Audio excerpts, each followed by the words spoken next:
Swayam Prabha. Digital India. Educated India.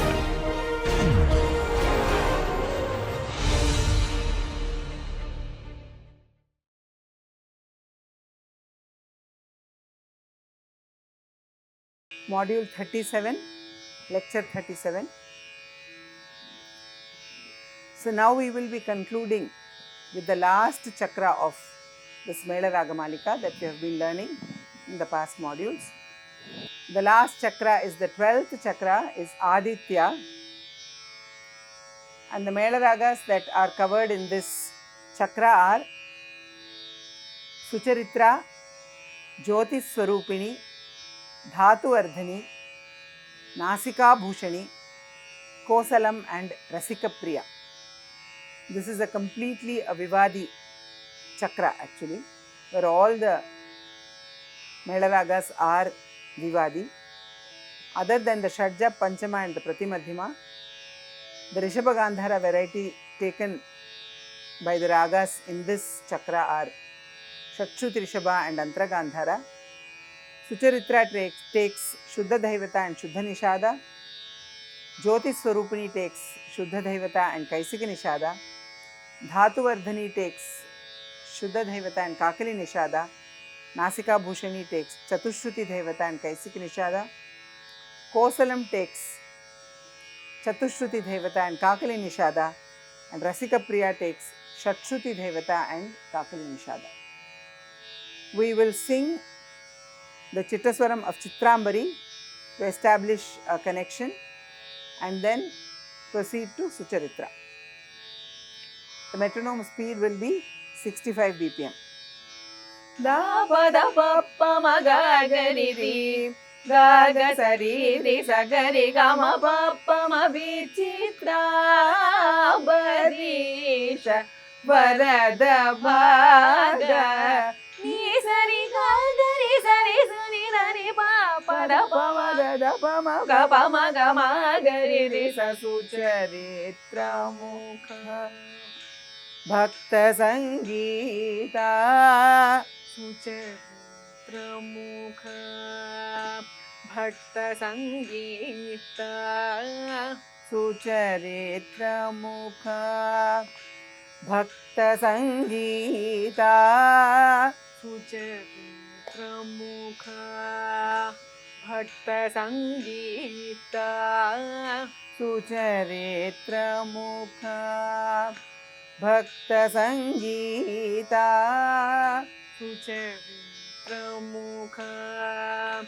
Bhakta Sangita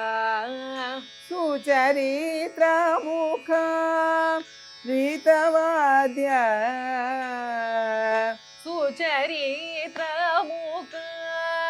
Ritavadya Sucharitra mukha Bhakta Sangita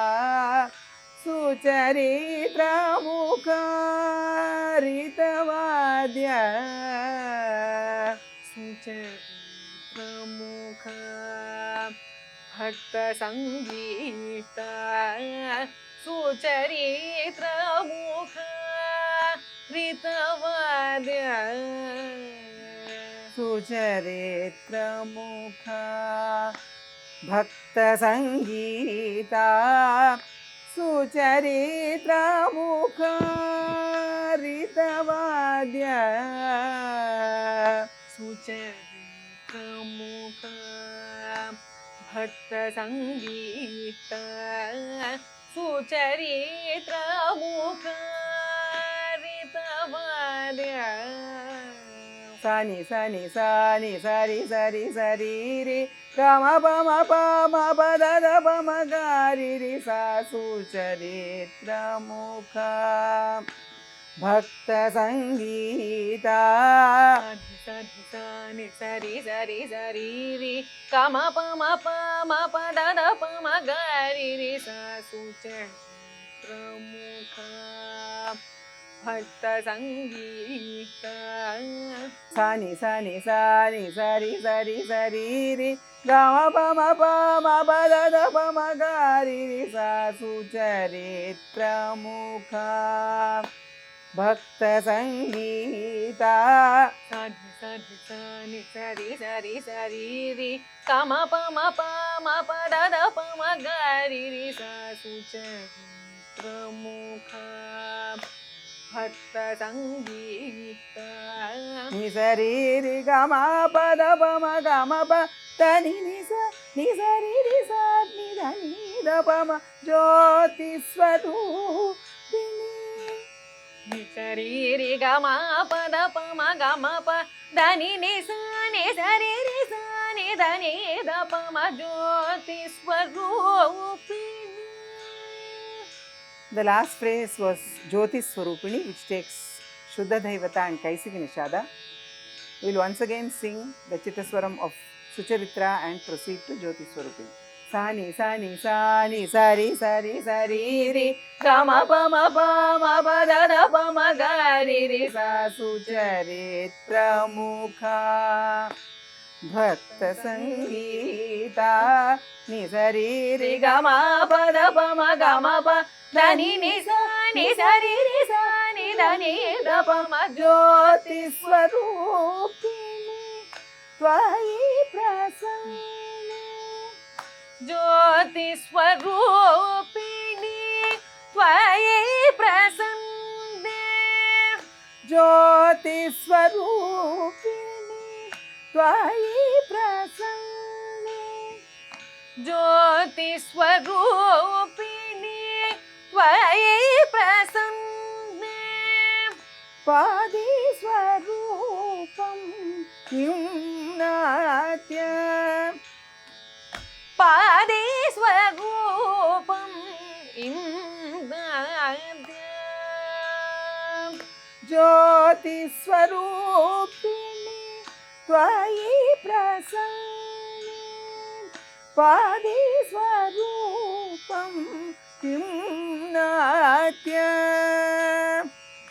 జ్యోతి స్వరూపిణి త్వయి ప్రసన్నే పాదే స్వరూపం ఇంద్రాద్యం. Padani dani sani sari ri sani sa sa sari ri sani sa sa dani da pama gama pama Jyoti Swarupini పదని దని సని సరి రి సని సా సా సరి రి సని సా సని దని ని ద పమ గమ పమ జ్యోతి స్వరూపిణి. Padani dani sani sari ri sani sa sa sari ri sani sa sa dani ni da pama gama pama Jyoti Swarupini Tvayi Prasanne పదని దని సని సరి రి సని సా సా సరి రి సని సా సని దని ని ద పమ గమ పమ జ్యోతి స్వరూపిణి త్వయి ప్రసన్నే. Dani sari ri sani sa dani ni sani da pam ma ba ma da pa ma ni da pa ma sa ni da pa ma dhatu vadhani దని సని రి సని స దని ని సని ద ప మ ప మ ద ప మ ని ద ప మ సా ని ద ప మ ద తు ధని. So the last phrase was Dhatu Ardhini. We will once again sing the Chittaswaram of Jyoti Swarupini and proceed to Dhatu Ardhini, which takes Shuddha Daivata and Kakali Nishada. పదని దని సని సరి రి సని సా సా సరి రి సని సా సని దని ని ద ప మ గ మ ప మ జ్యోతి స్వరూపిణి త్వయి ప్రసన్నే. దని సరి రి సని స దని ని సని ద ప మ ప మ ద ప మ ని ద ప మ సా ని ద ప మ ద Dhatu vadhani taya bhita sudham దాతు Vardhani తవ విధాసుతం. Dhatu vadhani tava bhita sudham దాతు Vardhani తవ విధాసుతం. Dhatu vadhani tava bhita sudham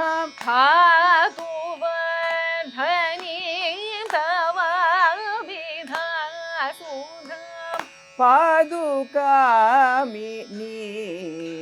मम रसना पादुकामिनी रसना पादुकामिनी मम रसना पादुकामिनी मम रसना धातुवर्धनी तवाभिधा सुधां पादुकामिनी मम रसना धातुवर्धनीं तवाभिधा सुधां पादुकामिनी रसना धातुवर्धनी तवाभिधा सुधां पादुकामिनी मम रसना धातुवर्धनीं तवाभिधा सुधां पादुकामिनी रसना सरि रि सनि सरि ग म प ग म प प म ग म प द प म प द नि स नि द द प म धातु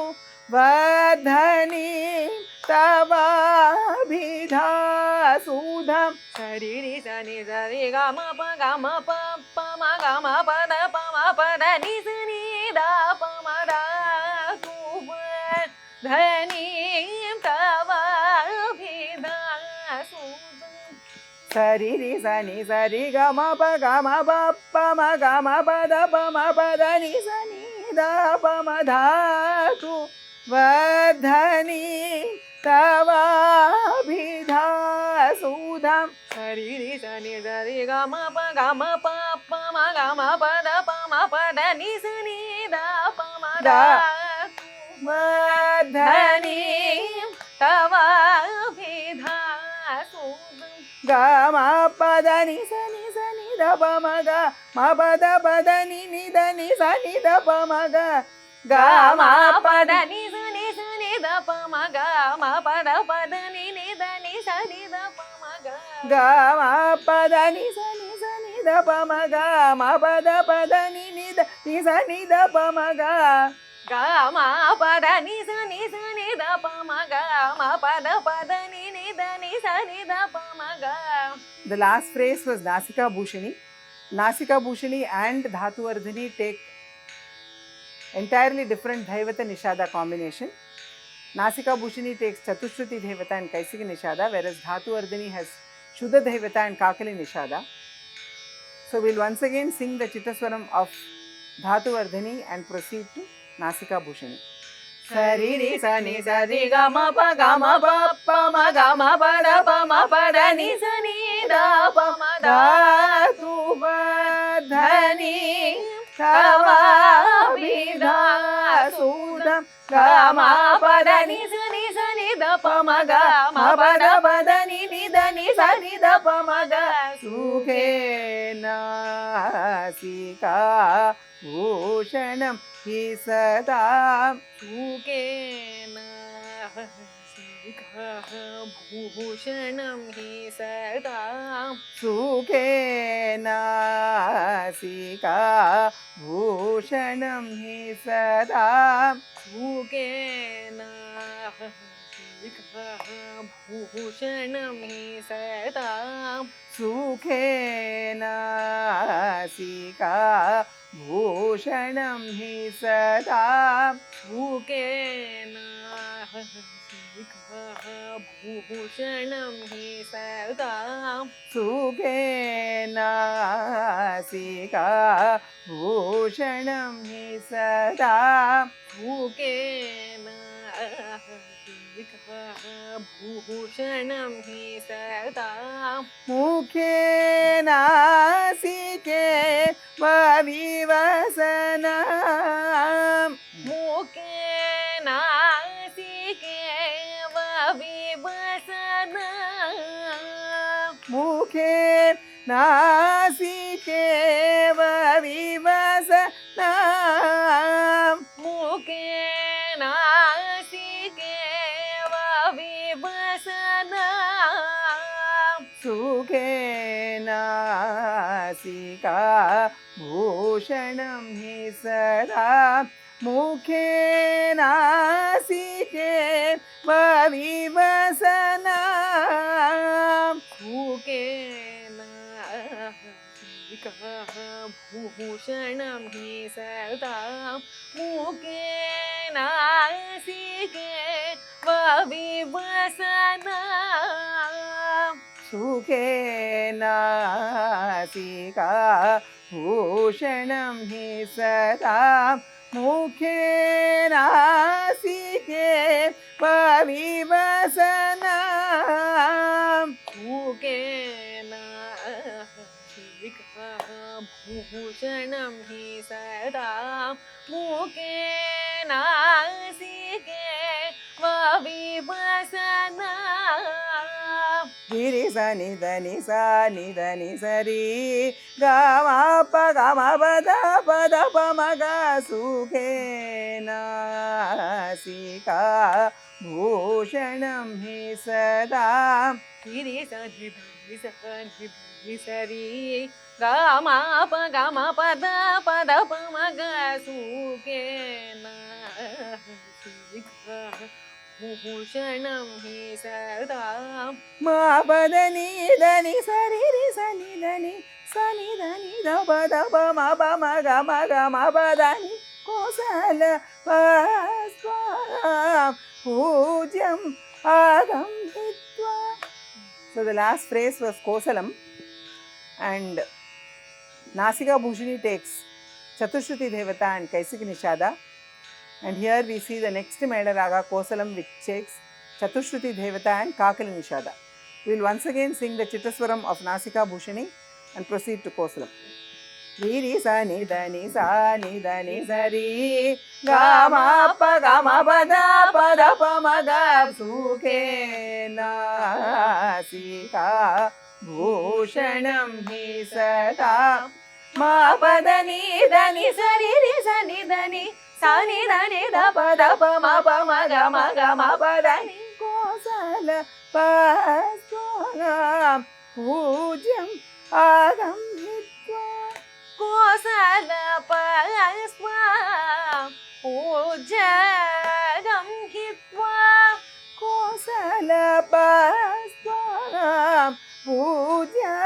अगं हित्वा कोसल पस्वा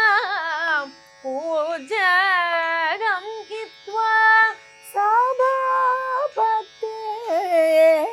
मुमुदे सभापते मुमुदेहि सभापते मुमुदेहि सभापते मुमुदेहि सभापते मुमुदेहि सभापते मुमुदेहि कोसल पस्वगं पूज्य अगं हित्वा सभापते मुमुदेहि कोसल पस्वं पूज्यं हित्वा सभापते मुमुदेहि सनि द प म ग म प द नि सरि रि सरि धनि सनि द प म प द नि कोसल पस्वगं पूज्यम् आगं हित्वा सनि द प म ग म प द नि सरि रि सरि सनि द प म प द नि कोसल पस्वं पूज्यं हित्वा सनि द प म ग म प द नि सरि रि सरि सनि द ಪದನಿ ಕೋಸಲ ಪೂಜ್ಯ ಸಾನಿ ಸನಿ ದ ಪದ ಪ ಮ ಗ ಮ ಪದ ನಿ ಸ ಸರಿ ರಿ ಸರಿ ಸನಿ ದ ನಿ ಸನಿ ದ ಪ ಮ ಪದ ನಿ ಕೋಸಲ ಪ ಪೂಜ್ಯ ಹಿತ್ವಾ ಸರಿ ರಿ ಸನಿ ಸ ಸನಿ ದ ನಿ ನಿ ದ ಪದ ನಿ ಸ ಪದ ನಿ ರಿ ರಿ ಸರಿ ಸನಿ ದ ಪದ ಪ ಮ ಭಕ್ತ ಪದಾನ ರಸಿಕ ಪ್ರಿಯ ಸರಿ ರಿ ಸನಿ ಸ ಸನಿ ದ ನಿ ನಿ ದ ಪದ ನಿ ಸ ಪದ ನಿ ಸರಿ ರಿ ಸರಿ ಸನಿ ದ ಪದ ಪ ಮ ಭಕ್ತ ಪದ. The last phrase was Rasika Priya, which is the 72nd Mela Raga. We'll once again sing the Chittaswaram of Kosalam and then proceed to Rasika Priya. Sani sani da pa da pa ma ga ma pa da ni sa sari ri sari sani da ni sani da pa ma pa da ni kosala pa swa puja agam hitva sari ri sani sa sani da ni ni da pa da ni sa pa da ni sari ri sari sani da pa da pa ma bhakta padana rasika priya भक्ता पदान रसिका प्रिय भक्ता पदान रसिका प्रिय भक्ता पदान रसिका प्रिय त्यक्ता पदानन्तं मम देहि त्यक्ता पदानन्तं मम देहि भक्ता पदान रसिका प्रिय त्यक्ता पदानन्तं मम देहि भक्ता पदान रसिका प्रिय त्यक्ता पदानन्तं मम देहि pa pa ma pa ga ma pa da pa ma pa ga ma pa sa sa ni da pa pa ma pa ga ma pa da pa ma pa ga ma pa sa sa ni da pa pa ma pa ga ma pa da pa ma pa ga ma pa sa sa ni da pa ma pa ga ma pa da pa ma pa ga ma pa sa sa ni da pa pa ma pa ga ma pa da pa ma pa ga ma pa sa sa ni da ni sa ri sa ni sa sa ni da pa ma pa ri ma pa ni sa ni pa ma ri ga ri sa. So the last phrase is Shri Raga. After we conclude with this last phrase, we have to sing the complete Pallavi once before we conclude the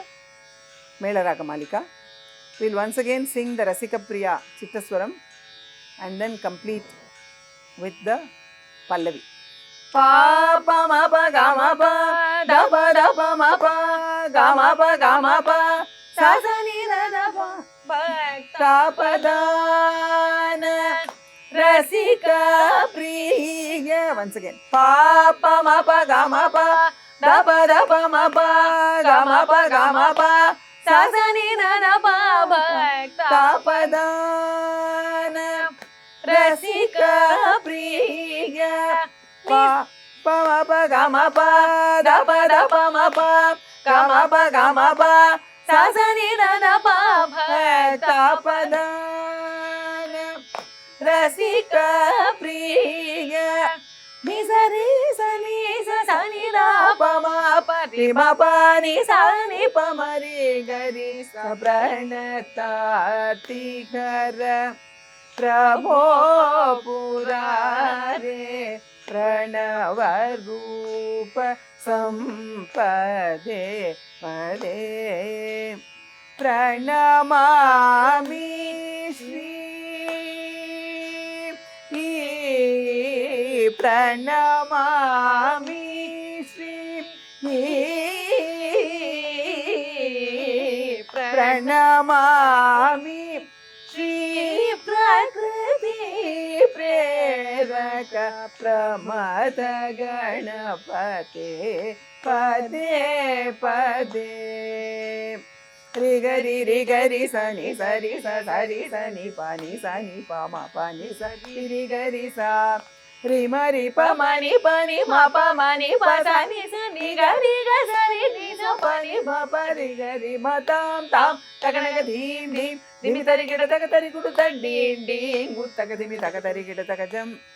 ನಾ ದಿರಿ ದಿರಿ ತೊಂ ದಿರಿ ದಿರಿ ದಿತ್ತಿಲ್ಲ ನಾ ದಿರಿ ನಾ ದಾನ ತೊಂ ತನಿ ತಗಣಗ ತಗ ಜನ ತಗ ಧಿಮಿ ತಗ ತಗಂಗ ತೊಂ ತಗ ಧಿಮಿ ತದಿಗಿಣ ತೊಂ.